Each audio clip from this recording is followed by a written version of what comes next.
gonna kick this thing. Two raiders plumb the depths of their experience to make sense of a world gone completely insane. Subscribe for the word. Like and leave a comment. Stranger by the Hour. Welcome back, everybody. Stranger by the Hour, episode 86. And we're going to be coming at you from April Fool's Day. It's April 1st on a stormy Saturday morning. And I'm super stoked because this morning we have Wooden Nickels, formerly of the Wooden Nickels YouTube channel, which got nuked from orbit. Also find him on Flip Flop Radio and Conspiracy Graduates on YouTube. Conspiracy Graduates for sure on YouTube. And welcome, Woody. Thank you for inviting me. Our pleasure. Thanks for coming. So why don't we just get into? I imagine that a lot of our guys are familiar with your work, but is there any place you can find the old Wooden Nickel stuff that got nuked? I put 2 videos up on the Conspiracy Graduates Rockfin channel, but the rest of them I'm just holding on to. I do have them saved, but I just haven't felt any desire to put any of them back up on the internet. And maybe that day will change, but right now it's just the Rockfin channel is the only place. Yeah, that's understandable. Do you know exactly what it was that got you nuked, like precisely, or? I can't say.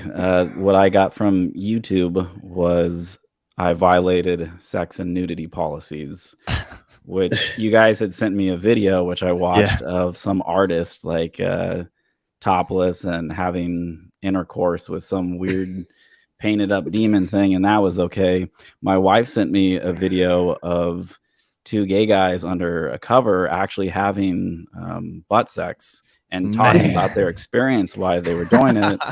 But I guess G-Dub apparently had his dick hanging out the whole entire time. I didn't realize it. So I might have. I can't remember where I picked this up. It might have been the episode with Crow, where there was you guys were kind of theorizing that it might have been when you started to change your orientation to the Tartaria stuff. Do you think there's any possibility of that? Like once you guys started saying, "Hey, you look, you know." So before we jump down that, that's like I feel like we're putting the cart before the horse. Okay, all right, yeah, my bad. Okay. Obviously, for those of you that aren't really tracking, we've talked about Tartaria here before on the channel, pretty briefly. You know, it was probably a few years ago where we did an episode where we were talking about obelisks and rivers, and just kind of pointing out different strange architecture. And I was kind of getting into the Tartaria thing. I even did like a walk around of like Knoxville. Aaron and I were in Knoxville for it was just me. I'm sorry. And we were in I was in Knoxville for this training exercise. I used it as a period of time to like walk around and just look at buildings. And you do see some anomalous shit, right? But I started getting to the point, well, is it anomalous because I don't know about it, or is it anomalous because, you know, is this something that works in a standard way? But so the Tartaria thing, I guess in a nutshell, if you haven't watched in a while or you're stumbling on this morning, is that the theory is that there was, and Woody can clean this up on the backside, that there was a global society, civilization, if you want to call it, but society that potentially spanned, you know, much of Eurasia and North America, you know, across places like the Bering Strait. And it was known as Tartaria. You can see it on old maps. And for some reason, right, there was a hidden cataclysm somewhere, potentially like 1700 to like 1900, like somewhere in there that mostly reset or wiped the knowledge of this society out. And then there was a continuous cover up. You can find like declassified or CIA docs, whatever the fuck that means, saying that the KGB is wiping out Tartarian history. And then so you come to the internet now, where if you hop into YouTube or you hop into TikTok or any of the other places, you can find a pretty deep well of Tartarian content. Did I miss anything? I mean, that's how it was introduced to me. but it seems like a lot of the advocates of that terminology, Tartaria, have reworked it, and they are starting to hammer it down a little bit more. That it isn't as much as it's been presented in that direction. They still use it as a keyword Okay. to talk about everything alternative history. But yes, in the beginning, it was that reset.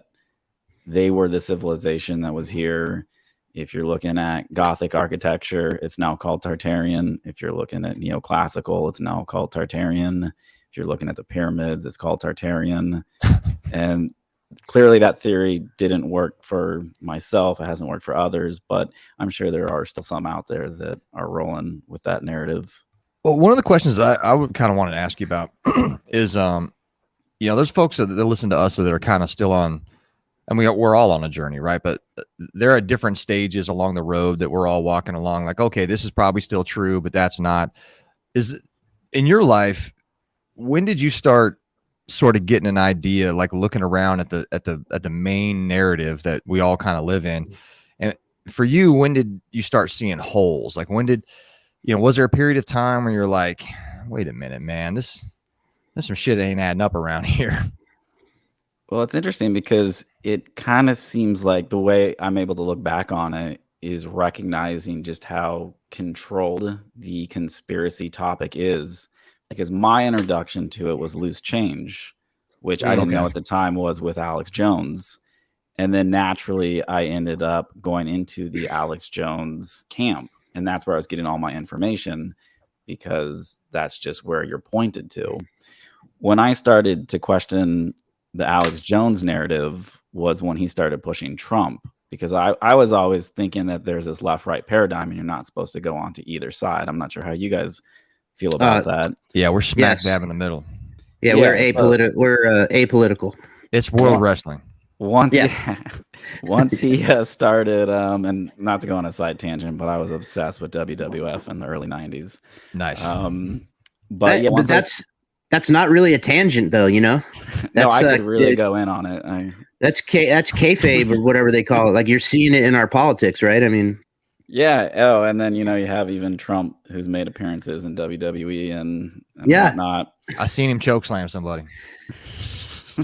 that's one of the things. Like, when me and Cody are trying to snap these people in our life out of these spells, and we don't have a lot of success with it, but that's one of the things that I tell people. I go, I saw that guy body slam Vince McMahon through a table. You know what I mean? I kind of put it out that way just to try to, like the Zelensky, like I saw Sean Penn give Zelensky an Oscar, which is an award for acting. Both those men are actors. Can't you see what's going on? And people are like, no, you're crazy. I'm like, all right. I think even recently I saw the actor Orlando Bloom went and Yep. visited Zelensky. He sure and did. It's like, this is a war zone, and this dude's always Right. wearing sneakers, Zelensky, and he's meeting with all these actors. Like, what exactly is going on over there? And to go back to, you guys asked me, about the channel Yeah. and how I think it got nuked. I had done a video called Wag the Zelensky that was looking into the potential psyop of that war as it was happening. And I think that definitely put me on a list. I feel like I put it together enough that they couldn't just pull that video because it was balanced. I was even showing criticism that people were giving towards this individual who flew himself over into the war zone as it was happening. But I think that was the one. But then to circle back to, what kind of woke me up out of it and seeing the world differently. Once I started to see that Alex Jones was pushing Trump, I was like, oh, I'm out. I'm not doing this anymore. And I had always been in YouTube watching all those alternative videos and what people were putting out. And I do use the word conspiracy comfortably because I like that word. I don't think there's anything negative about it. Nah, they're real. And the one that resonated with me and that ended up putting me onto the path of getting to Tartaria was the giant tree theory. There was a video, I forgot what it was called now, but like No Forest on Earth or something. And I just remember being really spellbound looking at some of those images, and it really just opened up my mind to being able to just view the world differently. And then I started from there listening to Mud Fossils. with All right. Roger. And I even emailed Roger at one point, and I think I said something along the lines of, even if your information is inaccurate, I'm just so thankful to have heard it, because it has just opened doors in my mind to be able to just expand and see things differently. Yeah. And he even like responded just briefly, like, "Oh, very kind words."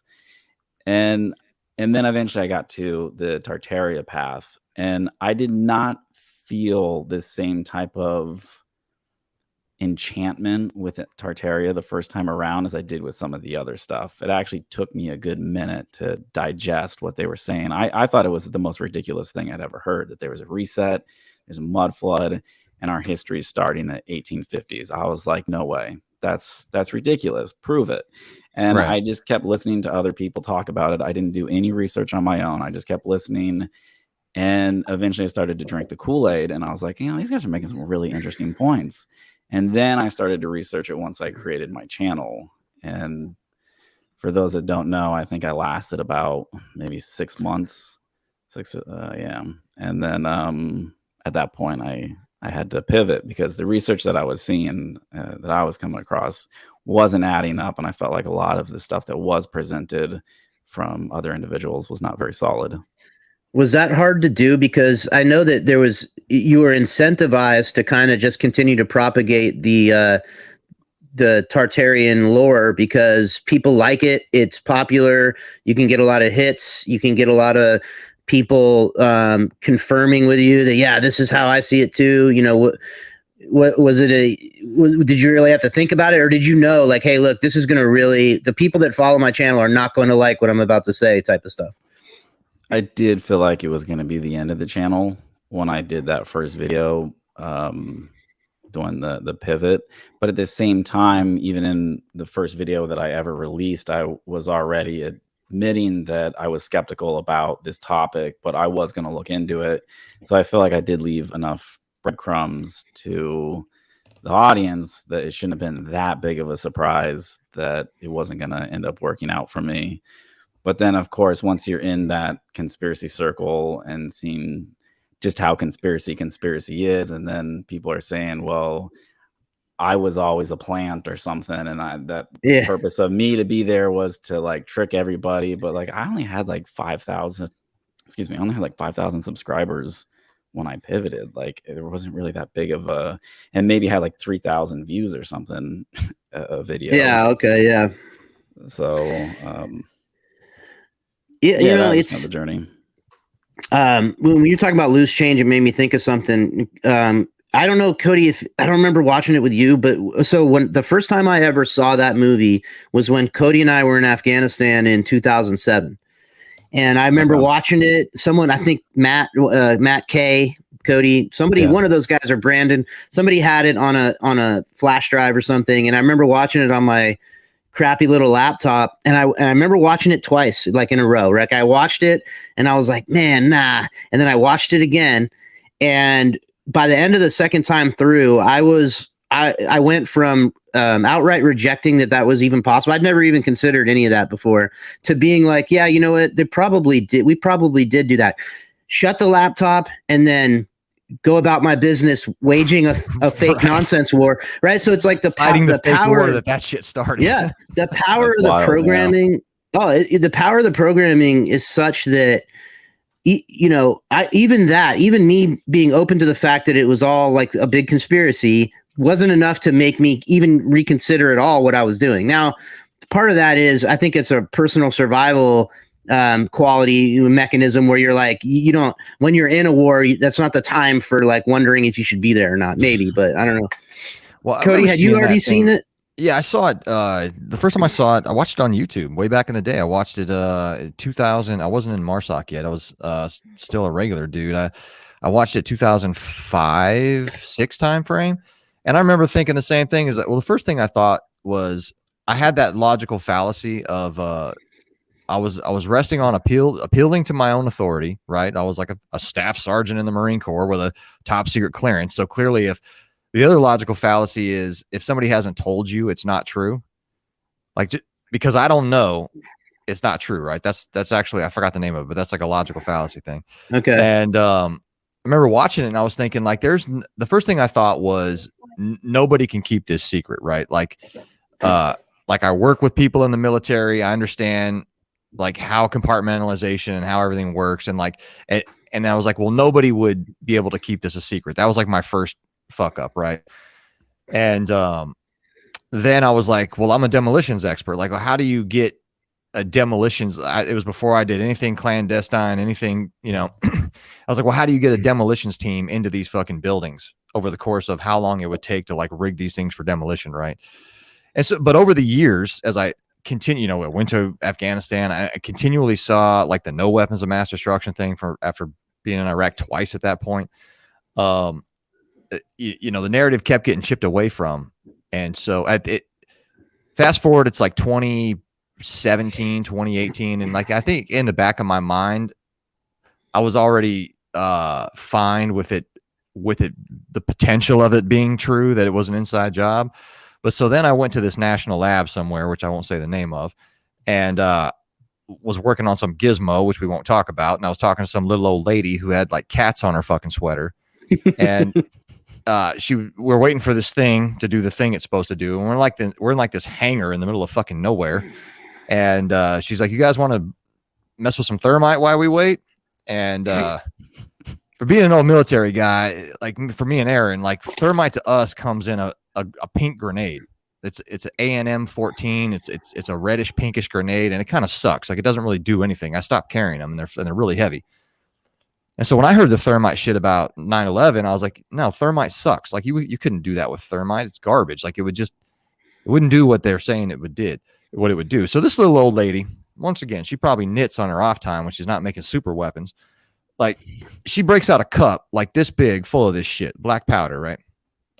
Puts it into a black square building inside the other building, a black cube, and which is rated for like a 1/4 pound of TNT, which is a lot for the guys listening to know. Like that's a big interior charge, right? And she runs like a detonator to it, and I'm like, what the fuck? Like we're just gonna watch this cup burn? This is the dumbest shit ever. Like, nah, man. Like she cranked that thing off and it detonated, like it exploded. And I was like, that instant, I was like, oh, they knocked those fucking buildings down with this shit. I was like, well, what do you do, man? You go to the hotel and get drunk afterwards. You're like, oh well, all right, whatever. Like, yeah. Sweet little old cat lady just wanted to show you some of her pyro skills and working on some of the creepiest shit known to man. When I hear that, the cat lady thing, it makes me think about like the banality of evil, right? Because I think people that have never been around the government, you know, that are truthers, I think they imagine, you know, like the smoke-filled rooms full of, you know, Freemasons that are actively plotting to. I think the way it mostly works is just people that are incentivized in a variety of different ways that aren't actively evil. It's all so atomized that at the end of the day, you end up with this little lady with cats on her sweater who probably just vaguely believes she's serving her country. Her country is generally a force of good in the world. And that's about as deep as she's going to think about it. And oh, by the way, she happens to be a chemical engineer or something. And, you know, it's not the way people think it is. It's much different. Well, it also issue. Oh, go ahead. I was just going to say it also works off the compartmentalization of requirements. If you are in a section working on something, you might get a requirement from on high, say for thermite, and the requirement it may have a target of a thickness or this concrete or that steel, but when you do get a requirement, they're almost never telling you the exact mission parameters. So this could be going against an Iranian oil. It could be going against a Nord Stream pipeline. It could be going against. You're just some nerd somewhere and you get like, oh, okay, I got to build something that punches through concrete and steel under 300 feet of water. Yeah, I was just going to say, like, an issue that I kind of take with that truth community is if someone like yourselves who have been in the military, the mindset is, well, you can't trust you guys because you've been in the military, therefore you might have been compromised. I obviously get the same thing because I work in the film industry. And as I was saying to Aaron before we were recording, I handle purchase orders. I handle making sure telehandlers and scissor lifts get to locations and then get out of there before the location contracts end. There's nothing special about it. But even having seen the inside of that industry, there's just a case recently where one of our main actresses, who also serves as an executive producer, she had just flown out to the Oscars. The Vogue did an article about her dress. She comes back to the office. None of us wear masks in the office. Like, all that stuff's done and over with. But she comes in wearing the mask. And my boss, who never wears a mask, goes and puts one on to make her feel comfortable. And as I'm watching this, it just really made me, understand that a lot of these people at the top, they're just the don't bite the hand that feeds type of individuals. Right. They don't want to upset 100%. the system because the system has been good to them. So even, like you were just saying about the sweet little old cat lady who's like a pyromaniac at heart, you have to go into the inside to see this stuff. So that's where I just don't agree with that truth community that, if you people are in the military, and we saw that when we had Crow on for a chat on Conspiracy Graduates, people you see in the comments like, he was in the military, can't be trusted, it's compromised. It's like, no, you need to get in and know how it works. It's insane that people would say that about Crow specifically, because it's like, just familiarize yourself with the body of his work, you know what I mean? And then when you get his story, he was in the Marines like 30 years ago for like a minute, we're way more suspicious than him, but like even someone's background, it's because I think a lot of truthers, they don't have any rigor about what information they're going to accept and which information they're going to reject. I think it tends to mostly be like cult of personality type stuff. They get behind whichever communicators that they invest their trust into, and then it becomes almost like a cult like thing, and they're all collaborating like, this type of person's definitely a shill or a fed or whatever. And it's like, well, what you should be doing is just engaging with the information, evaluate the person's perspective. Like, okay, what is Wood and Nichols? Like, what's his background? What kind of person is he? But mostly engage with the information. And then for a bunch of people that use the tagline, do your own research so much, people generally don't seem very willing to do any actual research beyond consuming other people's content, That's very true. And I even saw that with the comments with Crow, where someone was like, Crow's admitted that he hasn't researched Tartaria. And what that really means, though, is Crow, who does his own research and admits that he likes going back and reading really old books, he hasn't come across any of this information. But what this individual is saying in the comments by Crow hasn't researched Tartaria is Crow hasn't listened to these other content creators on YouTube, because there is no research on Tartaria until 2018 via the internet, more specifically YouTube. And that's again where I started to really pull back, because once you start paying attention to patterns, YouTube does promote this conspiracy theory, and YouTube has had to send representatives to Congress and explain to the United States government what they're going to do to stop spreading conspiracy theories. But yet here's one that seems to go unregulated, and I don't believe for a second that YouTube isn't aware that this conspiracy is freely swimming through their platform. Well, and if you buy into the controlling elite, or whatever we want to call them, being primarily interested in collectivizing everybody, if they can get it, as many people on the planet collectivized in one homogenized system, then you start looking at Tartaria like, well, what are we talking about? Are we talking about a technologically advanced global civilization that, to me, the global nature of it, and the fact that they are, when you engage with Tartarian lore, it's all about the tech, the lost tech, they had Mercury spinning around in balls, and, and I guess that should be a big flag to people. Like, well, and I never questioned history until I got into the Tartaria subject. So I do agree with the Tartaria subject. Question history, but it seems like that's again, going back to how I got into conspiracy with Alex Jones, that's how I got into conspiracy researching history, was Tartaria, and realizing, well, this doesn't work. But I still support questioning history. For sure. There's definitely some suspicious stuff. And there's a channel, Static in the Attic, when I spoke with him, that brought up this really great point, that if you just go around erasing all history, you're actually helping those who got away with really bad stuff that should be highlighted. get away with it even further. And that's something with like the topic of the indigenous Americans, like it just doesn't really seem to be a solid conversation about any of them in the theories. None of them are Right. going around talking about how the Capitol buildings were here in America when they were here, but yet they do talk about how they're holding on to ceremonies that they almost got disconnected from because there was a genocide taking place. And I'm sure that that kind of is part of the history that's been covered up is they did have big cities here, not big cities in the sense of skyscrapers and yeah, the Capitol buildings were theirs, but it was a large population wiped out. And then the Tartaria group kind of helps just push it under the rug a little bit more because they don't talk about that. Well, and yeah, and the other thing that's that when you actually get into the history and you bring in the World Fair stuff, it does seem like one of the things they might be covering up is this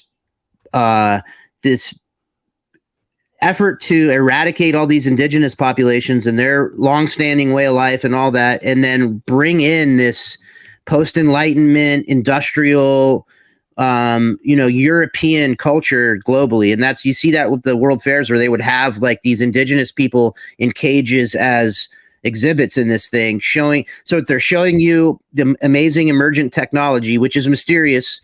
How, some of the technology and the timing of all that's very mysterious in these World Fairs, but hey, we're showing you the new world so it could be, I'm rambling on, but my point is there could be some aspect of truth in the reset thing, but instead of a global cataclysm that's unexplainable, it could be less mysterious than that. It could be actually just these colonizers doing, resetting everything in the image of a, industrialized European culture.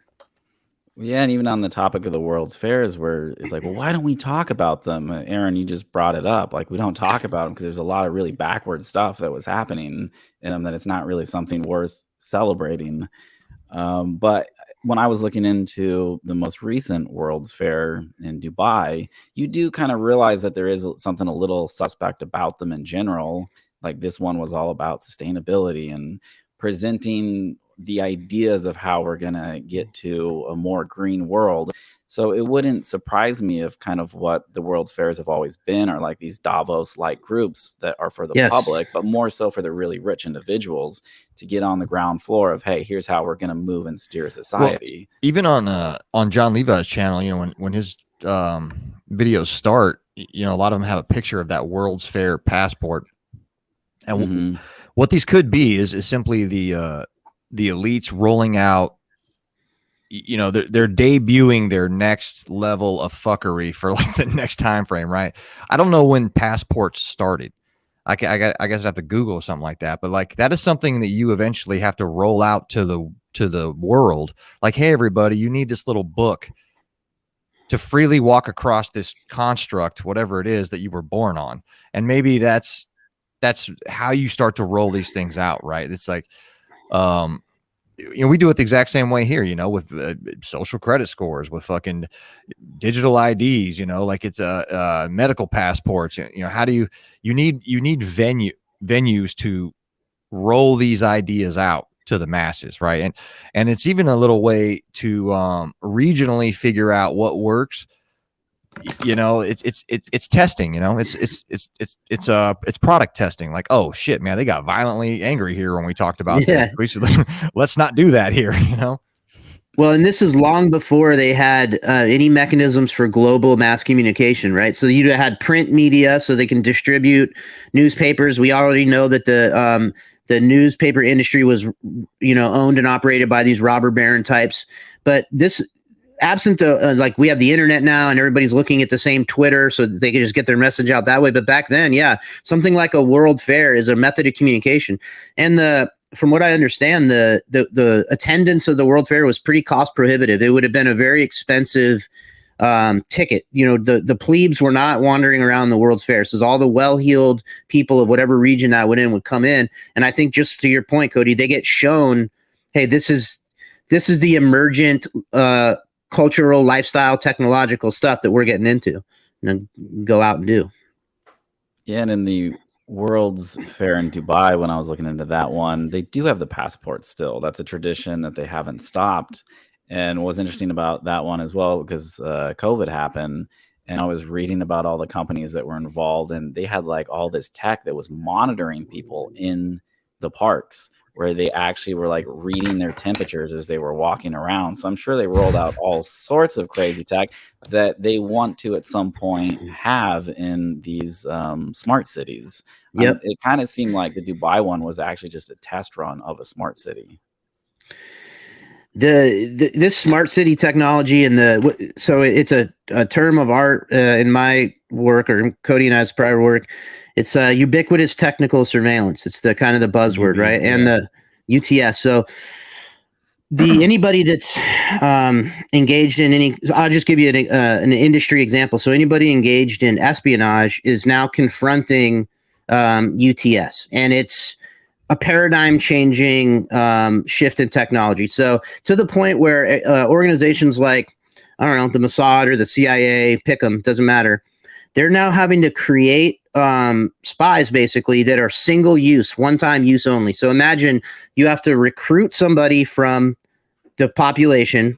You have to figure out a way to get them trained without ever being able to associate them geographically with any of the known areas that engage in tradecraft.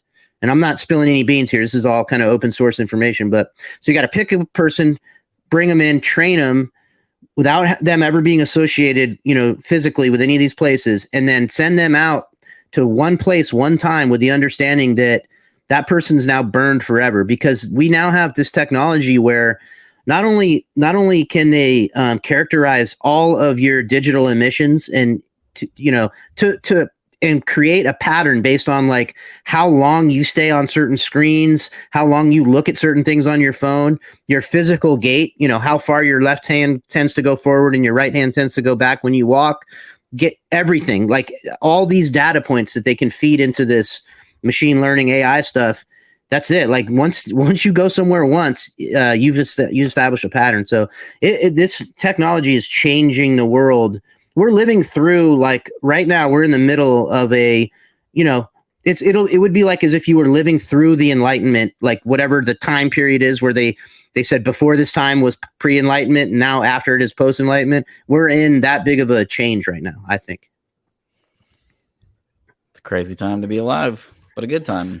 Well, going back to the truth community, it's interesting that's called the truth community, right? And I guess Aaron and I fall into the truth community as far as like our content. But what I've seen digging around in that area is that we might have already basically covered this, is a lot of folks aren't really interested in truth. They're really interested in whatever paradigm fits the outcome that they want. And from my perspective, and that's why I think it's interesting that you and AWAR caught so much shit. It's like truth should be a continual journey, right? Like it's not a destination. Like we could always find something that contradicts what we thought we already knew. And we should, and from my perspective, we should be happy when we find those things, right? Because even though we might have to go through some cognitive dissonance, and it's like exercising, it's like, fuck, man, this information I just found is painful and it's hard to carry around for a while. But after a while, you build the mental facilities to carry it without a problem. Your body armor was heavy at the start of when we started shooting. At the end of the 6 weeks, you're running up a 45-degree hill with that shit on, like, so I'm not sure if there's a question in there, but like, how do you take the resistance to growth within the truth community?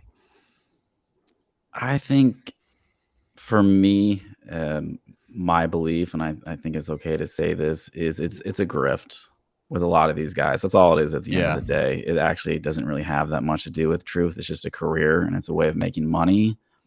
If it was about truth, then I think flexibility would be allowed. I think, as you're saying, continue that journey, taking in new information. A lot of it seems to just be spinning their wheels and repeating and saying, well, we couldn't build it. Horse and buggy. We couldn't build it. Horse and buggy. Yeah. 4 years later now, horse and buggy. So yeah, I mean, partnering up with EWAR has been great because it just allows both of us to kind of excel where we want to be, where he wants to be doing the research and writing, and I just want to be doing more so the creative side and the editing. So yeah, it's been a great partnership there, and we're working on our latest one, Shadow Realm 5, which EWAR is looking into where this reset would have really potentially happened if you're following the books and Yep. literature. And it seems like where it's safe to say is the Renaissance was when you have a clear cut that there is forging taking place with writing, forging taking place with art. And that's not to say that there aren't lies that took place in history from that point up until where we are now. But that concept of, well, no one could have put up a 4-story library in the 1800s because it has high craftsmanship. It's impossible. But again, then once you really start to do more homework and realizing, well, there was no red tape back then. Right. And it was a much tougher generation. And maybe a lot of these buildings got knocked down because they actually weren't safe. The way Static in the Attic was explaining it to me, that a lot of them, the red brick buildings, were just death traps if they didn't have the I forgot the terminology, some wall bearing like part added in, and a lot of them just didn't. But they looked beautiful from the outside because there was high craftsmanship, and they were using artificial stone, and they were not wasting their time on the internet, not wasting their time playing video games. They focused on their crafts, and we're losing that because we have so many more distractions these days. I think that's a very effective psychological operation against the people, is to say that we couldn't have done this, right? And that started way back when I started. One of my gateway drugs into all of this was Daniken's Chariots of the Gods, right? And throughout the entire Chariots of the Gods book, it's like, hey, look, that weighs 50 tons, we can't move that. That weighs 100 tons, we can't move that. Blah blah blah. And it was actually one of your videos that kind of brought one of those recent, before you got booted, I think, was in one of your videos you were pointing out that very thing was that, yeah, you can do this. Like if there's a team of professionals that shows up onto a job site, and everybody's got a very distinct skill that they're somewhat of a master at, things happen extraordinarily quickly. And like Aaron and I could see that on like special operations teams. Like I didn't need to worry about what Aaron was doing because I know he's an absolute expert at what he's doing. And I don't have to spend a second of my time wondering what he's doing over there, because I know he's doing it over there. And he's the same way about me. And then together we can move forward and accomplish this thing. So, you go to a movie site, you got best boys, riggers, gaffers. I mean, you're not sweating that the stage is going to be set up, it's, but if somebody was to walk on that sound stage from somewhere else, they'd be like, how the fuck did all this happen? You guys got Oompa Loompas? Like, no, man, we just know what we're doing. Like, we're not wasting time. And, that actually, kind of led me towards doing stuff myself, man, like building, like getting into carpentry. And, once you start to understand the process of something, it's demystified, it's like, oh, you can build stuff, and it's just simply a matter of scale. And I think from then, what you should pivot away from is no longer no, we can't. It's like, well, clearly we can. There's the Hoover Dam, and maybe it's just either different styles of technology, or whether it's I don't know how everybody if you're tracking Archaics over there, old Jason Brashears, but he's got a saying that we go from horse and buggy to Hadron Collider in 200 years. And we've got like at least 20,000 years of like accepted human history. How many times could we have gone from horse and buggy to Hadron Collider and fallen and had to restart? If the fucking power went out right now, almost everything is digitized.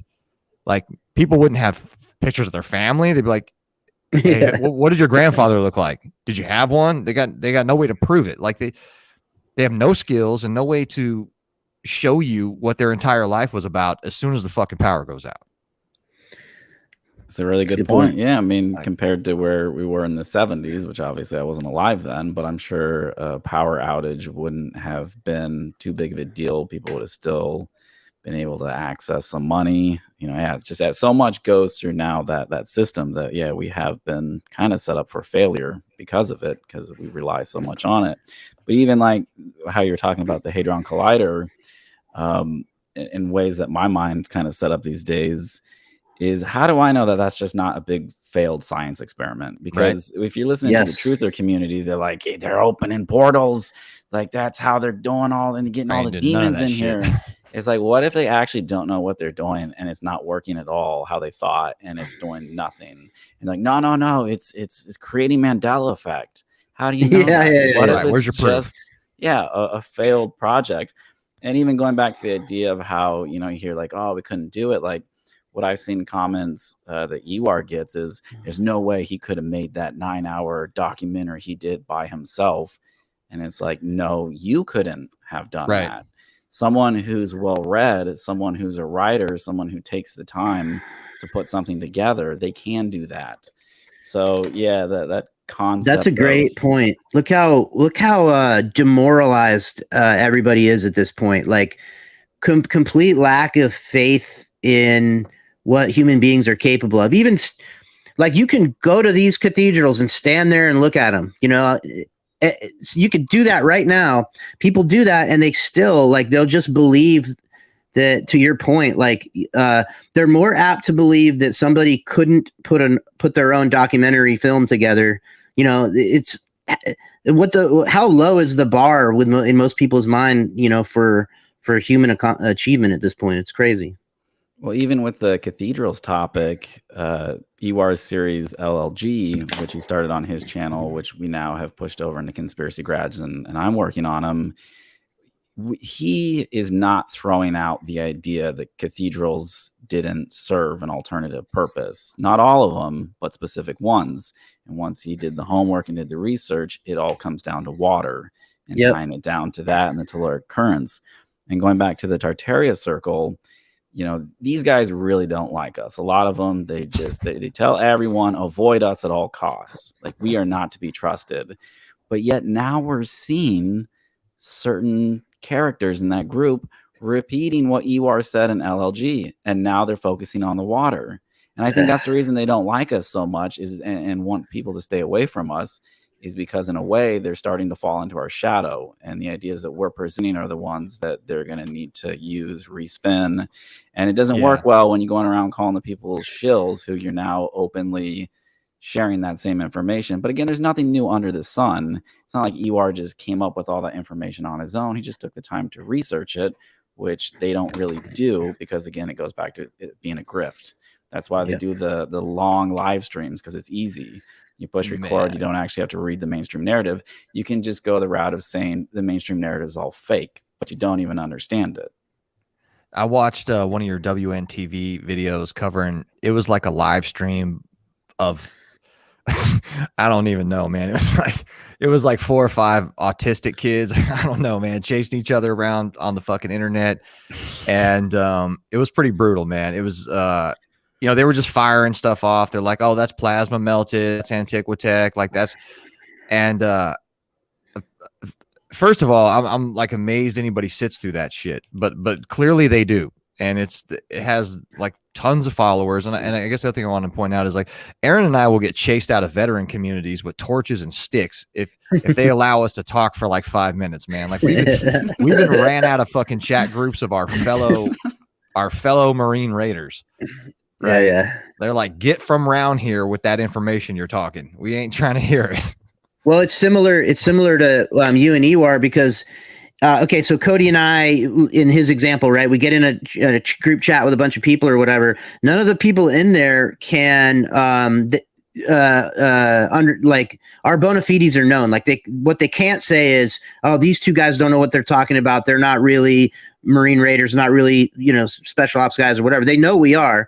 So that makes what we're saying to them even more unacceptable, because they're like, they know we're in a position to know the things that we're saying. It's just uncomfortable. So with you guys, like these truthers, they know, especially ones, I bet you there's guys that have whole ass channels that the whole idea of they probably got the whole idea for watching your content, so now they've done their own thing. So that, they're just going to try to undermine you for your expertise, but they can't really do it. But well, one I'd love to get interesting good. one interesting thing that I've seen from that group as of lately is there seems to be a anti-John Levi movement kind of taking place, where like the cool thing these days is to not like him.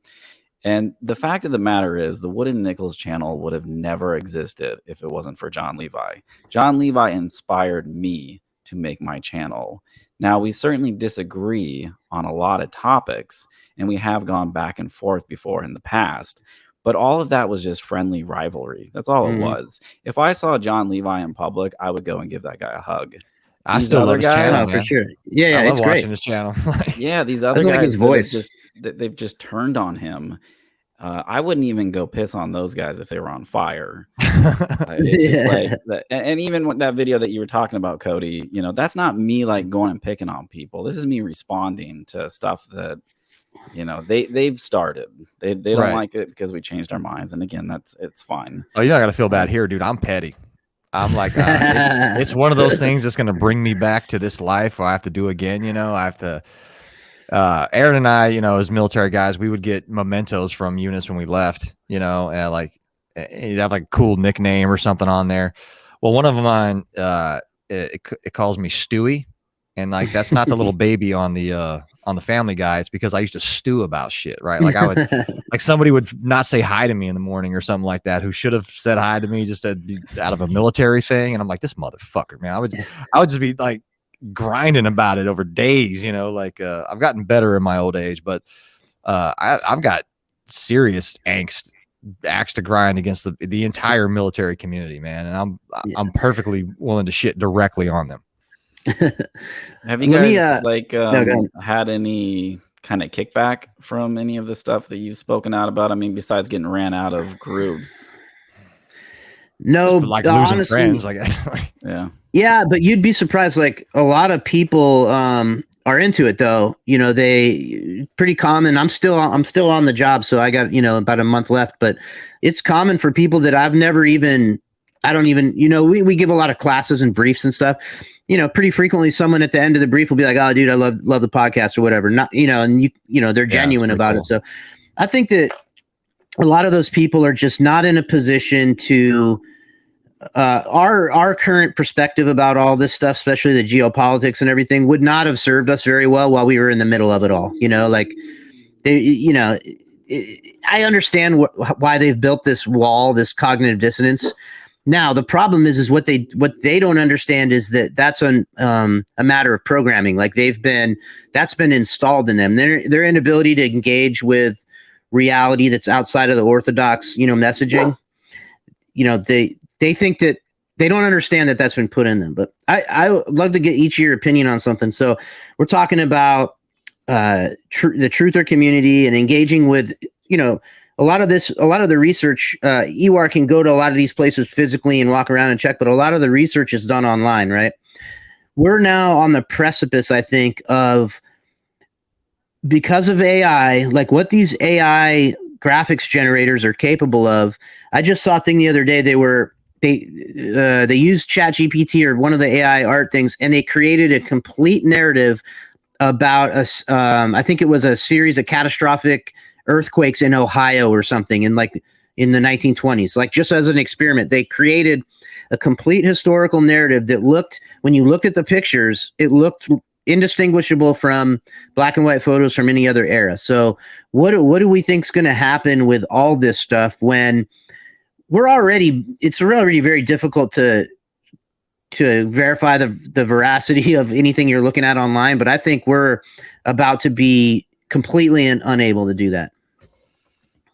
Yeah, in Shadow Realm 4, EWAR had concluded that, looking into how the rewriting of history with the Renaissance does share many correlations with where we're at now with what the AI can do. And at this point, I mean, I'm definitely not well educated enough to make a prediction, and I've never been good at making predictions about what's going to happen. But at this point, it's going to happen, whatever it is. So I'm just getting myself right with my individual being and how that's connected with the higher up. And we're going to go that route, whatever it's going to be. It seems like we kind of already know what it is. It's going to be a reset. They've told us the great reset is coming. So that's the route we're going. And perhaps that's what we're supposed to have happen to us, is we're supposed to completely have ourselves separated from our past so we can get to where we're going to be going in the long run. And maybe that is going to be a really beautiful place. I have faith that it's going to be a good place. Certainly not like merging with the machines or any of that bullshit. I'm not interested in any of that. But a lot of just kind of where I'm at today is figuring out how I can communicate with that higher being, if you will. And I think the only language that it understands is thankfulness. So if I'm just constantly being thankful, then I'm communicating the right way. And I had this happen to me just yesterday. I was in traffic coming home. And a lot of times I think like there's just a lot of bad residual energy on the roads from just like extreme road rage. And I'm like super sensitive and I just connect right into it. So it's really easy for me to lose my shit. But we were in a situation and we weren't moving. And I just started getting that road rage building up. And then I just stopped myself and I just said, you know what? Thank you. I'm thankful that this asshole's in front of me, because them slowing me down is going to get me to where I need to go and where I want to be going. And within 5 seconds after saying that thankfulness, we started moving again. Yeah. And I could have instead just spent that 5 seconds, sweating from my tailbone and getting fucking angry. But I was able to curb it. And I'm just going to continue to do that, whatever weird future we're heading into, because we're clearly heading into a weird one. That's a great place to take this, because, we talk a lot, we're talking about these historical narratives and what was true and what wasn't and all that. But really what's important is you only look into this stuff, hopefully, because you need you need to come away from all this truther stuff with concepts and ways of being that are actionable. Like, what can you do about any of this? Right. And I like what you said about, I think they're presenting they're always kind of presenting these choices, but we're edging towards like a very significant choice that everybody's going to have to make. And it's going to be, are you going to stay attached to this system for better or for worse, or are you going to make any moves to separate it from it? And I don't just mean physically, I mean detaching from their narratives, from their orthodox thought, all that stuff, in order to do like you said and try to elevate. Like, I think, unfortunately, a lot of people are not even capable of considering any of that. So they're going to go wherever this thing takes them. It's a scary thought to go into the unknown and to separate yourself from such a comfortable system. Yeah, I was going to make that observation as far as like, I guess, an epiphany I had about truth community, is humans don't work well without like an established paradigm, right? So even if so when you first kind of figure out that the established paradigm you grew up in is wrong or is false in some ways, you get that quick sense of free fall, or as I like to say, like you're swimming in deep water, right? Like you can't see the ground anymore, like deep ocean. You're like, holy shit, right? Where like you have nothing to hold on to. So humans will start to reach out for anything. It's like that old analogy of like you're falling through the air and you're holding on to a big ass rock. Like for no apparent reason, right? Just let that fucking thing go, man. I'm not sure where I was going with that. I might just put that in the TBI hole. But going back to what you said, Aaron, I think the choice that's gradually coming forward is that you will accept either full or partial immersion into this digital scape, right? Like, it's hard enough to figure out what's really fucking going on here, like dealing with reality, I think one of the brilliant traps that they could make is that every additional layer that you put somebody into is a layer they're gonna have to chisel through to get back to whatever base reality is, right? So I think the VR headsets are essentially just a gateway drug. I don't think that's the end state. I think the end state is straight up fucking Batman Forever. They're just going to like be through magnetic resonance or whatever. They're just going to be pumping signals out that you've either brain chipped into, or you fucking taken enough graphene oxide that you can just pick them up. And I think people are going to be put into these completely unrealistic worlds, right? Like you'll probably drive a robot with your AI headset or your VR headset. That robot will allegedly be on Mars, or it'll be cleaning up some city we nuked. But like it's like nothing will be real. Like you'll go to your little 15-minute city. Like you'll drive a bulldozer in New York that ate a fucking nuke, and then you'll get your kibble. Like I think that is the way that things are going, and there will be sort of like a choice of, do you accept that and you move into it? I don't really think that they have the capability to wrangle up every human on this planet, right? There's people in the Amazon right now. We don't even know what they look like. We don't know where they're at. We don't know what language they speak. We don't, and we've talked about this before here, is that if it's a race to the, I've said, somebody quoted this before, but if it's a race to the bottom, if they're trying to deindustrialize everybody, and then the people that choose to stay within the industrialization will be plugged into this VR hellscape, like, well, that's fine, man. I'm running towards being a blue painted tribal person in the undiscovered hills of Appalachia. You know what I'm saying? I'm not sure if that was if that answered your question, Aaron. Well, yeah, and those are really the most advanced people, because they're advanced in their primitiveness, and we've lost all that. So we do require that system. And I think a lot of people, that kind of hellish world you just described there, Cody, a lot of people that you probably think wouldn't say yes to it will probably actually end up saying yes to it. Oh, for sure. They'll have such a great amount of channels, if you will, that you can take. There will probably be a Tartaria one. Hey, do you want to go live in a really advanced society in your VR headset where you're going to float around in magical dresses and free energy is going to be everywhere? A lot of people probably by that point just be like, you know what, if it's that, or have to completely cut myself off from the system and go back to being a tribal person, and I don't know how to be a tribal person, sign me up for Tartaria. I'm in. I agree, and look, you can see how they're in order to get people to accept all that, they've had to incrementally change everybody. So it's like these people are, whoever they is at some level. We're talking about alchemists. We're talking about people whose skill set is alchemizing the human will. And you can see we're living through the part of it right now where they're just like with metals, right? Like you've got to heat metals up to make them malleable, heat and cool. There's this whole process, right? So that's like I think that's how I'm starting to look at all these ops, shooting events or whatever.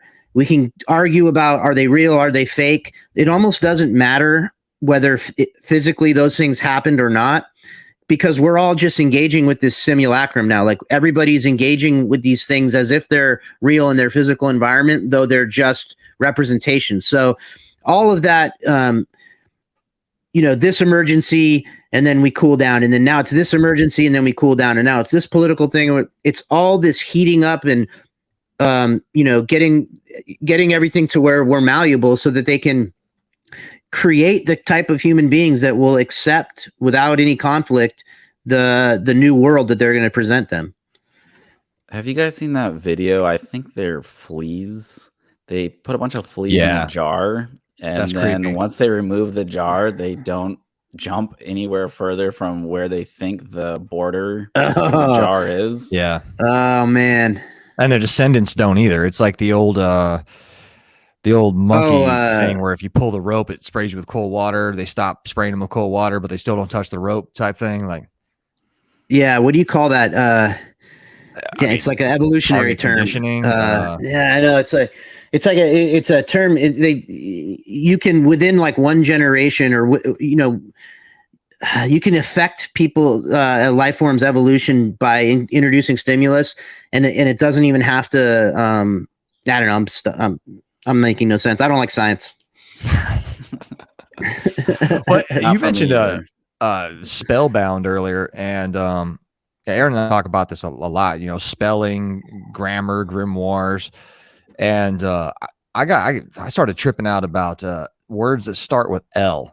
Right, so L is Saturn, Kronos. Right, it's the term for Canaanite god. You know, it's funny. The in English is actually a word for God. Theology is the study of God, right? And El is fucking Spanish for the.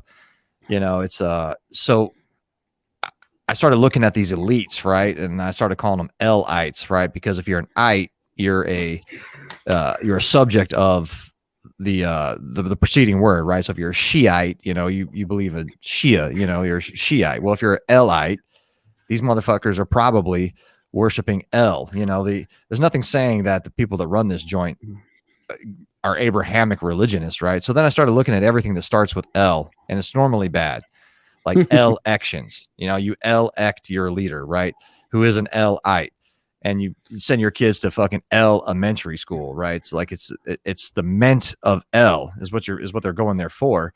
Well, electricity is one of those things that people tell you, like, well, they couldn't have done any of that shit because they didn't have electricity, right? And then so since you don't have it, you can't do these things either, right? And I'm like, well, how do you get it? Well, there's only a certain process. It wasn't, and you know, Aaron and I are geeking out about steam engines now, and that's really thanks to you, because I was geeking out about everything you and Ewar were showing with how things were made with steam. But you know, is that anything you've looked into? Is like as far as like or geeked out about like language, spelling, like the cage of grammar that people get put in? Actually, it reminded me, and I kind of completely forgot about it upon my YouTube journey, because that's pretty much where a lot of my just information and the alternative came from. Savan Bomar, I think is his name. I had come across him, and that's all he was about was etymology. And I don't even think I understood the word etymology before I started watching him. Can you say his name again? I want to write that. I love that stuff. I wrote down something. Yeah, Savan Bomar. I think it's like Sevanbomar. Now, I did kind of stop watching him, but one reason I did like him, he claimed to be like a vegan, but he was like ripped from head to toe. I think that's probably possible, but you probably have to be so tight on your diet to even make that work. So yeah, I did start to kind of get skeptical of him when he started to put these water filters together, which they sounded amazing. He was talking about, like, you know, doing this whole alchemical reaction to water, and that's the most important thing is the water that you drink. But then he was like putting a price tag on, and I can't remember what it was, but it was like astronomically expensive. And then I was kind of like, I don't know, is this guy a grifter? Yeah. I have kind of like randomly seen him popping up in podcasts here and there recently. I'm like, I forgot about him. But yeah, to answer your question, that's kind of the baseline where I got information about etymology.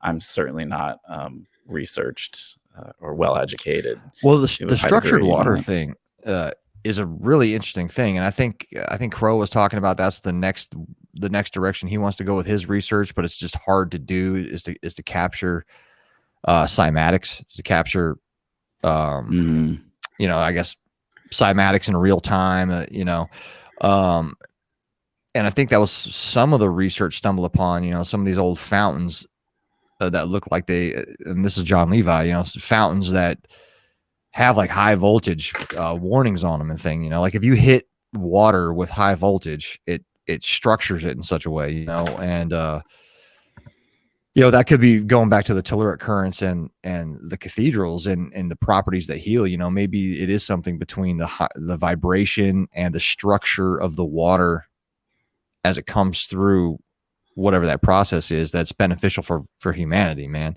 And I like your as we're getting kind of close to an hour here, so it's I liked your research in the San Francisco World Fair. You know, you found the construction photos for that rotunda thing that everybody always talks about.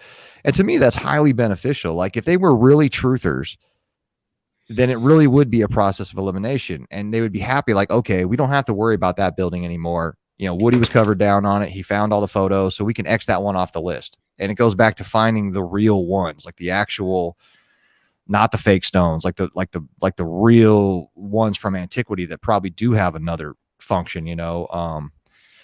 I'm not sure if you follow Ben from Uncharted X. He does a lot of work in Egypt over different styles of stone together and how they can transmute energy. I mean, stone is a conduit. I'm not sure if there's a question in there. Did I rant? Well, there's a response though. Going back to the Dome Rotunda of the San Francisco Exposition of 1915, I believe. The Tartaria community was always saying that the structure that stands today is the original one. I never researched it. The first time I researched it, I found out that that wasn't true, and it wasn't even hiding. Every single website, there was even a book published in the 1960s that talked about it. It was knocked down because it was not a permanent structure, and it was rebuilt from the 1960s into the 1970s. And when it comes to the photograph stuff, which we kind of went back and forth with Campbell, Autodidactic, and his crew about photographs, and Mind Unveiled ended up getting involved in that one as well. And they concluded, because we were showing a lot of photographic evidence, that you can't use photographic evidence. You can't trust it. And you know what? That's fine. We actually accepted their rebuttal because it ended up, as Ewar pointed out, calling it the Royal Fork. And they actually put themselves in a position where now they can't use photographs either as an argument. So the point that we made is great. Your idea is accepted. Now what you guys have to do is you have to prove that manual construction is impossible. So far, we haven't seen them do any of that or lift a finger in that direction. But that was also, just going back to the Dome Rotunda of San Francisco, it really blew my mind that how is this information not being shared?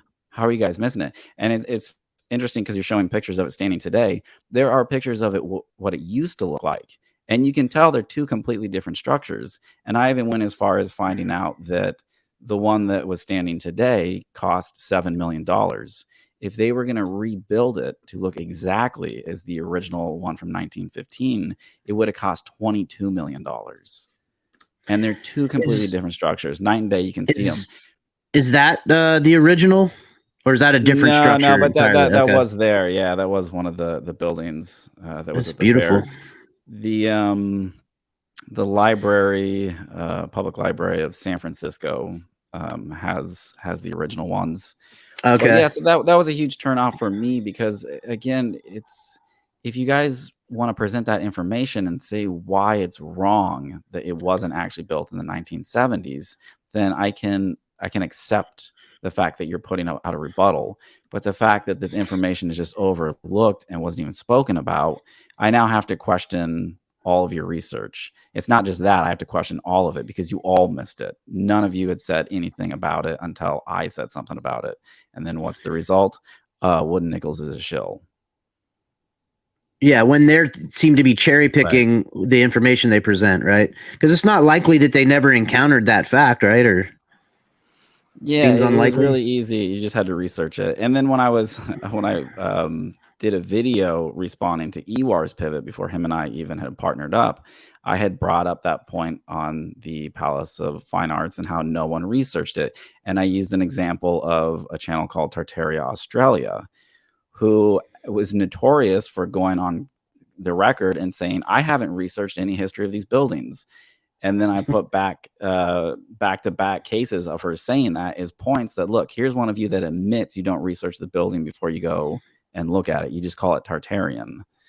And just a side tangent on her, there's a video of her and Campbell from Autodidactic engaging with a child on these subjects. I'm not sure if you've ever seen it, but it's really creepy. It's super, super eerie because I don't think you need to bring a child into these subjects, or let alone put a child on the internet, kind of pushing them onto these subjects, because it looks like grooming. And also, me and Ewar believe that this whole entire thing is a psyop. It's not to say that these individuals are agents, just that the information being presented is a psyop. And you're on the record trying to get a child to engage in a psyop. It's just a bad look. So there's just so much about that group that just I do try to stay away from. And I'm sure they'll be pissed that I said all this stuff on this stream, and it'll ignite more anger from them. They'll probably take that clip where I said Wood and Nichols is a shill and just isolate that and put that on the internet and be like, look, he said it, he admitted it, because that's kind of how, from what I've seen, they play games. Well, but it's fun. I guess potentially. I mean, they would never find this. I don't think. I mean, we're such a our audience is pretty small unless you go by the fake Rockfin numbers. I mean, there's like 180 some odd people on here now. Well, over on Instagram, there'll probably be clips of this on Instagram. There's about 900 folks, give or take. But yeah, I mean, I guess the reality for those folks is pretty bleak, man. Because if there is no positive end to the Tartaria hole. Like, what's the positive end? You're still waiting. It's just like the fucking QAnon hole. Like, you're waiting for somebody to come either to the rescue or somebody to give you all this privileged information. Like, I don't know if they think they're just going to, like, some wizard's going to walk out of a library somewhere with all the hidden Tartaria knowledge and be like, oh, yeah, here's the mercury balls and here's the Viamas and here's the fucking, like. Yeah, how does it get resolved? Right. Well, I mean, yeah, you see Russia and China, they're over there shaking hands and kind of coming together, and Tartaria is really their backyard. Who's to say that this ideas weren't put out by them to begin with, and it's just all part of the art of war, which is to get into the enemy's psyche, and the truther community is a part of the psyche. So if you're getting people to go around being like, oh, Tartaria was a beautiful place and we should get back to Tartaria, and then you have these superpowers lining up, who's to say that they don't just all of a sudden one day start saying that they're going to declassify Tartaria and put out information? Now you have people going, I know what, I'm pro-Russia and pro-China now. Well, did you ever geek out and watch that old TV show Firefly? I'm aware of it, but I haven't seen it. So the premise for that show was, it was either J.J. Abrams or it was the other. It was one of the now famous, sci-fi people, and the premise was that everything on Earth had shrunk down to basically America and China, and that there was eventually a war between the two, and it somehow merged. So in that TV show, when they're flying around in space, like they would say half American things and like half Chinese, right? There was like a couple Chinese sayings like, oh, damn, or it was probably the stuff that they were trying to say on TV that like the F word or something like that, but they would use the Chinese variant instead, like in the show. So that's a way of getting past the censors, but also kind of showing people where we could be going. Yeah, like a merging, because the Chinese thing, like, look, that's David Rockefeller's great experiment, man. Like, we created the current construct of China. Like, the other thing that people wouldn't like to hear, like back in me and Aaron's work, is that the Raiders, Carlson, they were one of the original Marine Raider, learned all his gung ho Raider shit from the Chinese. Yeah. I think that a lot of this, just to get off on that a little bit, I think that what happens is whoever is pulling the strings, whatever we want to call them, the controlling elite, whatever we want to call them, right? I think they create the type of person that they need at that time. So pre-industrial revolution, we've got the entire country is under this like Protestant work ethic type structure that's taken us up until now. But now they have to replace that type of person with a compliant. They needed somebody. They needed those exact type of people to fuel their economic industrial engine, and then also go fight all these wars, right? Like they needed, red-blooded American fighting man that was going to not only go win World War II, but then he was going to come back and create, the world's economic superpower. And you can see that everything that they have control of culturally is aimed at demoralizing you, detaching you from your understanding of what you're capable of as a human being, making you dependent, establishing victim consciousness in everybody's mind, to include the right-wing truther types, right? Like everybody's got a version of victim consciousness. I'm being victimized by these transformer people that are now shooting up Christians in schools. And everybody can assume them, wear the mantle of that victim, and it puts you in a very powerless position. Whereas back to what Wooden was saying, like if your perspective is one of gratitude, like the screen is just going to make you believe that everything in the world is terrible when you could just walk outside and find a million things that are amazing, beautiful, natural, given freely for you. That's just kind of my rant on that shit. Well, in the 45 Goals of Communism, I can't remember who wrote that, though it came out in like the 1940s. You know, you go down that list, and every Jane single Fonda one wrote of that. those is Yeah. every single one of those is like, okay, you can check that one off the list. Yep, that one, especially the first video that Ewar and I did on Flip Flop Radio when we were over there on Rockfin, still over there on Rockfin, but rebranded the name. We went down the goal of just the over sexualizing and making pornography just a more normal in society, and that one was just ramped up to the point where now it's just how can we engage with the children and get the children involved, and getting the books in the schools where it's like kids giving fellatio to each other in It's libraries. crazy. Yeah, it's absolutely a goal that's just checked right off the list. We're there. So with the name Conspiracy Graduates, because I really like as well. Yeah, I wanted to get into that. Yeah. You know, because if you spend any amount of time considering yourself a researcher of something, there's going back to the truth community evolving. Like there should be a process. You should go into it as a caterpillar, and you should come out as a butterfly, right? So with the Conspiracy Graduates, are there conspiracies in general that you're like, hey, we've moved through this, folks? Like, and this is where we think we're at. Obviously, the Tartarian being a psyop. Is there anything else, like for Aaron and I's perspective? You know, we graduated the War on Terror psyop, right? Like we were freshmen in the War on Terror. We went all the way through it. We walked out of it, and we're like, okay, fam, check it out. We went through the heroic journey. We came back to the village. This is the entire War on Terror. It's all fake. Our bad. Like, is that what kind of led you guys to the Conspiracy Graduates? Well, it's funny because we initially went with Flip Flop Radio because we were called Flip Floppers, and then you are on his channel was using that to his advantage and like putting up before a video saying a flip flop production. And so when we were trying to come up with names for a channel, I was like, well, why don't we just use what you've already started? And I was telling my wife about that, and I just remember her reaction of just being like nothing. And I should have went ahead and used that as a cue that that's not a good name, but I didn't, and we went forward with it. And then one day I was talking to her on the phone, and she's like, I don't like that name. Like, why? What are you doing? Are you talking about sandals? Are you talking about conspiracies? And I was like, And then I brought it up to Ewar, and he's like, yeah, my girlfriend actually said it's a really bad name too. I was like, oh God, we already have to rebrand. And it had only been like a month. So then we just had to come up with a new name on the spot, and we went with Conspiracy Graduates. And to be honest, I don't think it actually is an accurate name because we're always still going to be students. There is no graduating. And even Ewar has kind of hinted in recent times. He's like, I don't know if I like the term Conspiracy Graduates. I was like, no, it's too soon to rebrand, man. We just got to keep on this train for a minute. But that's just kind of how it got to that point.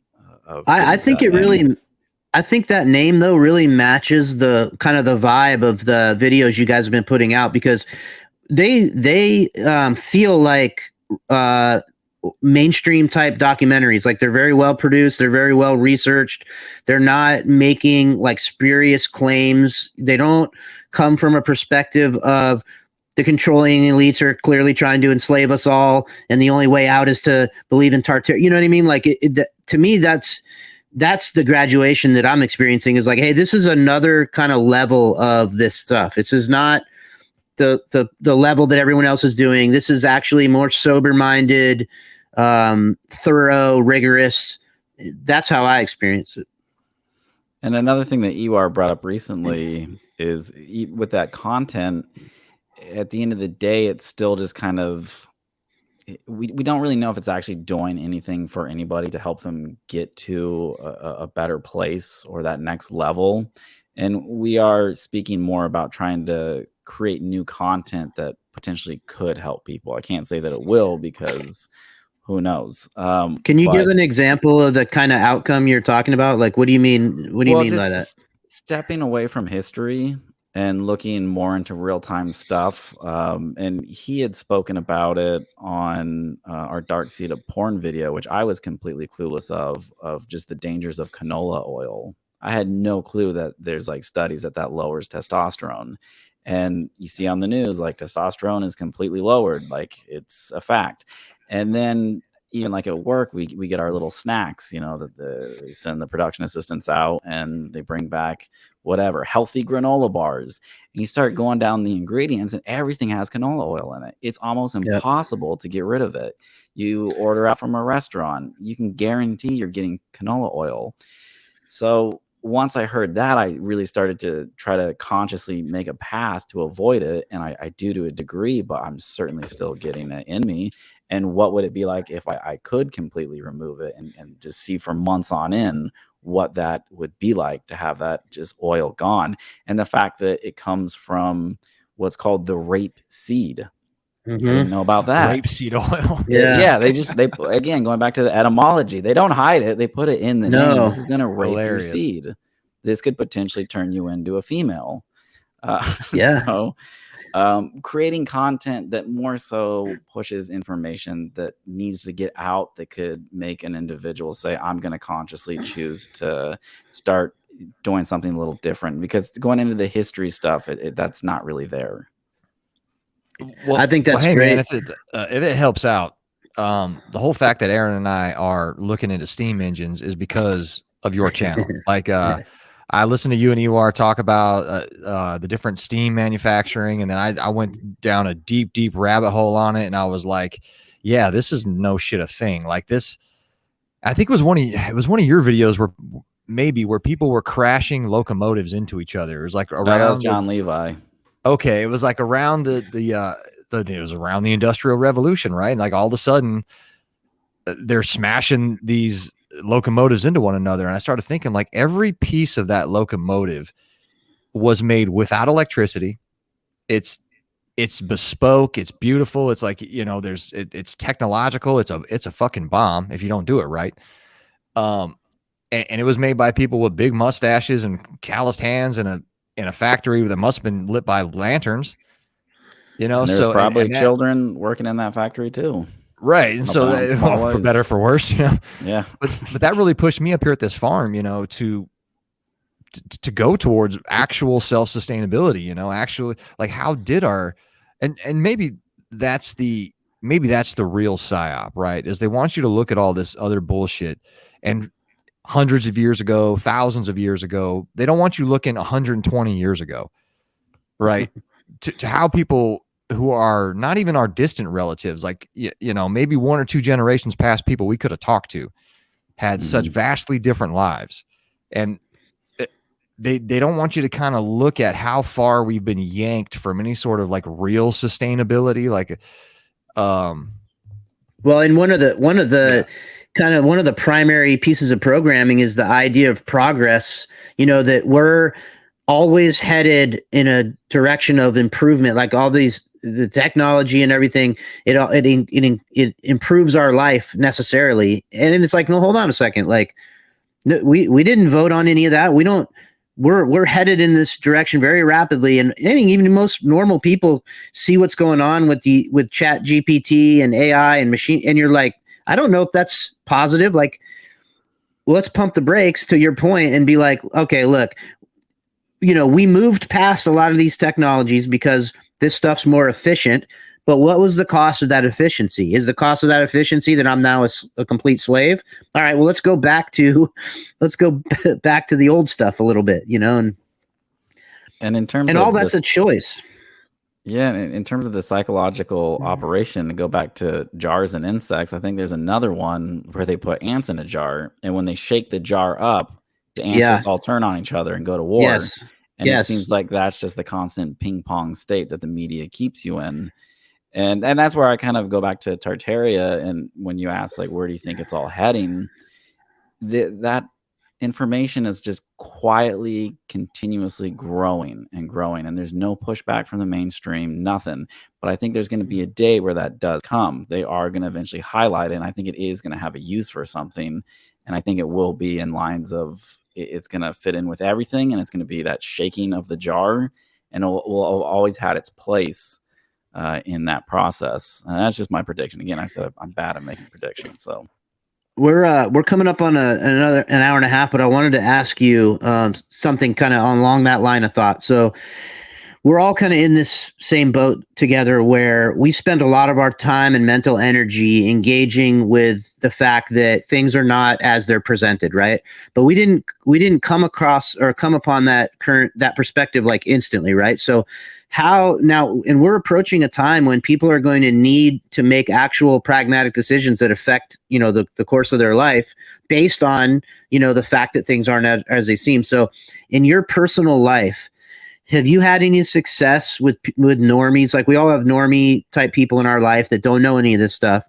Do you have a method, or have you ever had any success in, like, is there something you can show people in your experience that convinces them that, maybe they should listen to you about what's going on at all? Have you had any luck doing any of that?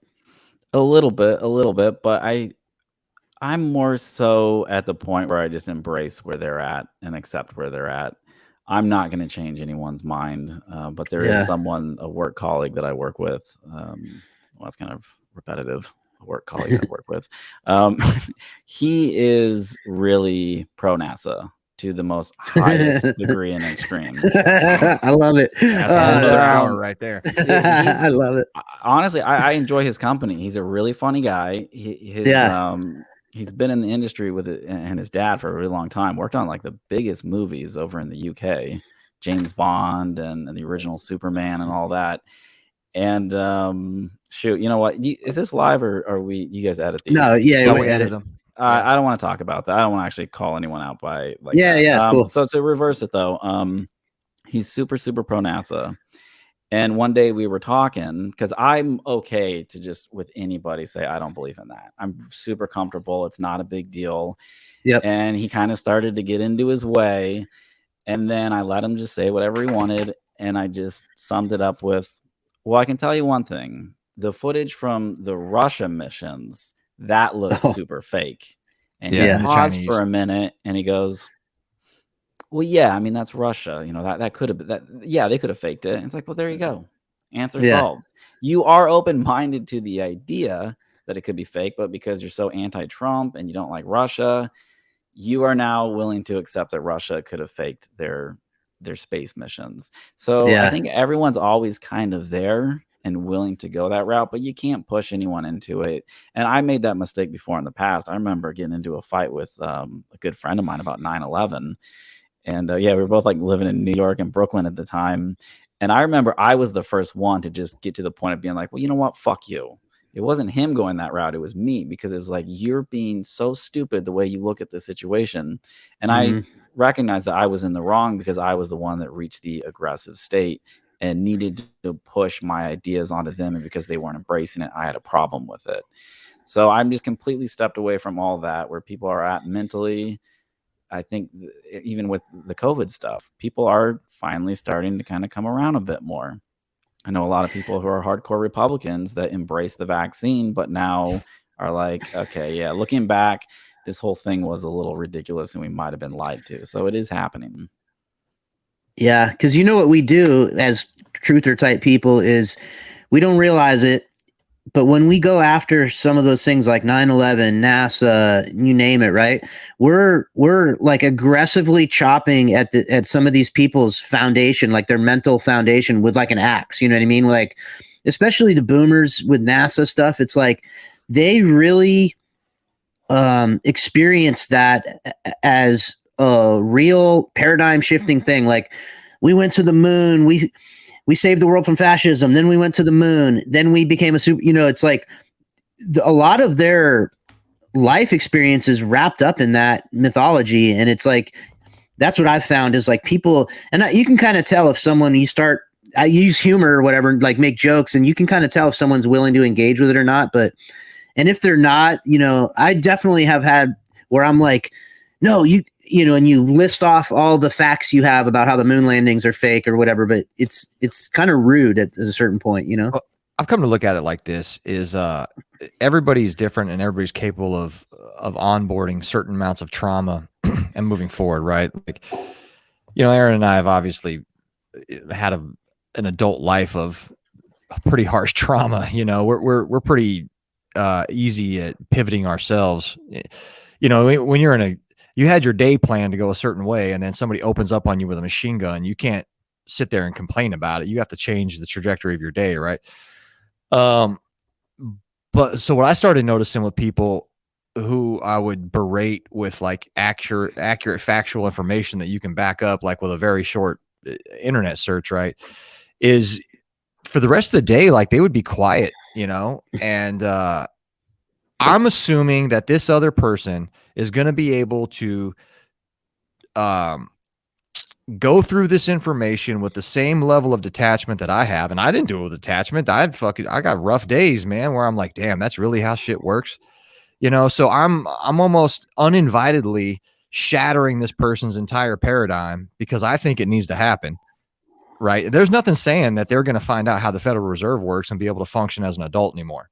You know, there's nothing saying that they're going to figure out that this world's ran by some sort of dark entity worshiping fucking pedophiles and be able to keep going to the Piggly Wiggly. You know, just because I can onboard this information and be like, yeah, the people, there are elite people who are trying to probably wipe out billions, and I can just keep farming. Like, some people can't handle that shit. And yeah, I need to remind myself of that. Like, obviously we say here on the Patreon all the time, like if you're paying your $3 for this, that you're ready to hear whatever the fuck we have to say. And I got that from Jordan Maxwell, you know, fucking RIP. He used to say it, he said some ancient wizard told him one time that like, you can't be saying this shit out loud. You need to go somewhere and have some place. And that was his like jordanmaxwellshow.com or whatever, where you just speak freely. And, you know, and use the analogy of a restaurant. They'll find it. Yeah. Like if you go into the main body of the restaurant and you're just out there screaming about Epstein at the top of your lungs, they're going to kick you the fuck out. Right. But if you rented the back room, or you have a private party in the back room where you're like, hey, check it out. Like the president of the United States, Clinton, is on the plane ride with that motherfucker 27 times. You think they were playing Parcheesi? You know, like, yeah. I don't know if there was a point in all that, but that is a good analogy. And I think the truther movement, you know, I can't generalize all of them, but a lot of them do that screaming from the top of their lungs in the wrong place.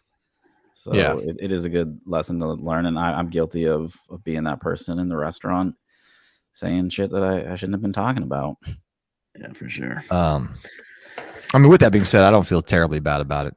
Because sometimes a car bomb going off on the street does wake everybody up. I mean, well, I'm an artist, and I could never do what you guys have done, and I have a lot of tremendous respect and appreciation because it takes a certain type of person to be a soldier, and I'm not one of them. So I commend you guys and thank you for your service and the service that you're doing now, which feels more vital.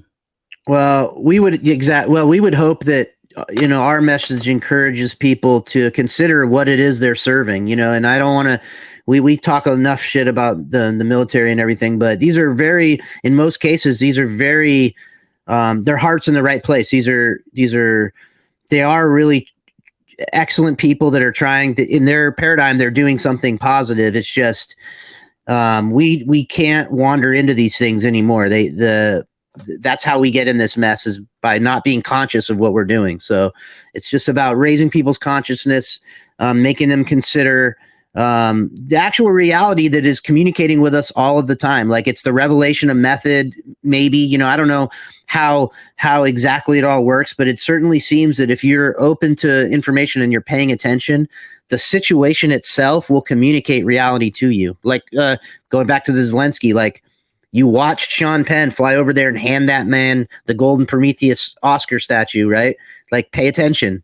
That's communication from reality. So it is there in plain sight. Well, about an hour and a half. What do you think? I thought it was fun. Yeah, I'm good. I'll keep talking for as long as you guys want to talk. Well, I didn't want to take up his whole day if Yeah. you had to split. No, yeah, I feel like an hour and 30 is a good spot. All right, awesome. Probably just, yeah. And, Yeah, because we can go down rabbit holes about like I'd love to ask you about like Stanley Kubrick sometime, different techniques that guy used. Nobody probably wants to hear us geek out about what software you use during your editing process, but like, well, part two of the chat. awesome. Yeah, for sure. Well, all right, thanks, buddy. I really appreciate it. Thank you guys, and good luck with the farm stuff. You're one step way ahead of me because I haven't even gotten to that point of breaking away from the system or even kind of made any steps in that direction. So I'm happy that you guys are doing what you're doing, and I want to hear updates on it. Hell yeah. Will do, man. Thanks again. All right, All everybody. right. We'll see you again. All right, Oh, hey, go later. check out Conspiracy Graduates Graduate. YouTube. Conspiracy Graduates, Rockfin, if you're still messing around over there. Yeah, and not. I'll put Wait, links. you said the YouTube part, right? See, I'm Yeah. already Yeah. falling apart. All right. Oh, hey, and we'll share you a live. Well, Aaron will email you like the clip of this if there's anything you want out of it too. Yeah, well, and we won't put this one behind a paywall. We'll just make it so anyone can see it. Yeah, it'll be for free on Yeah. Patreon. I Alrighty. trust you guys. I appreciate it. Thank you so much. All right, man. Take it easy. Bye.